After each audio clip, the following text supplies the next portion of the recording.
আজ অনেক দিন পর একটা লম্বা পথ ভ্রমণ করতে চলেছি।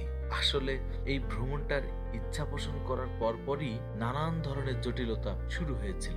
আর আমাদের উদ্দেশ্য ছিল এটা যে কোনো ভাবে সফল করবই। আর এই সফর সফল করার পেছনের কথা কিন্তু অনেক, থাক নাই বা বললাম। তবে বন্ধুরা, পুরো সফরের গল্প কিন্তু হচ্ছে, যেখানে হাসি, গান, আড্ডা, বিনোদন সবই কিন্তু থাকছে।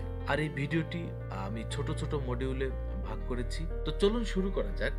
গত 5 তারিখে আমরা কক্সবাজার ভ্রমণের জন্য যশোর থেকে ঢাকাগামী বেনাপোল এক্সপ্রেস ট্রেনের টিকিট সংগ্রহ করি অনলাইন থেকে।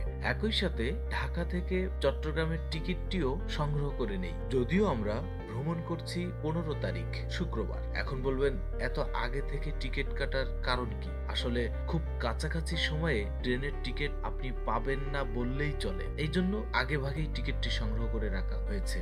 আর আসলে আগে ভাগের টিকিট সংগ্রহের কারণেও আমরা যেতে পারছি, না হলে হয়তো বা যাওয়া হতো না।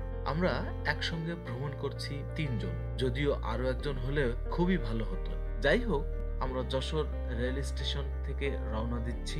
ফিরে আসবো ইনশাল্লাহ যশোরে আবার।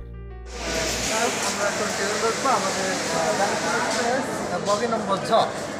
আমরা হাজির, আমিও হাজির। আমরা এখন ট্রেনে উঠে যাই। ট্রেনটা আমাদের খুব শীঘ্রই ছাড়বে।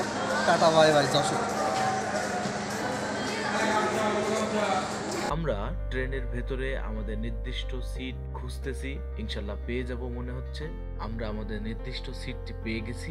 এখন এখানে আমরা ট্রেনের ভেতরে হালকা নাস্তা সেরে নেব এবং এখানে বিশ্রাম করব।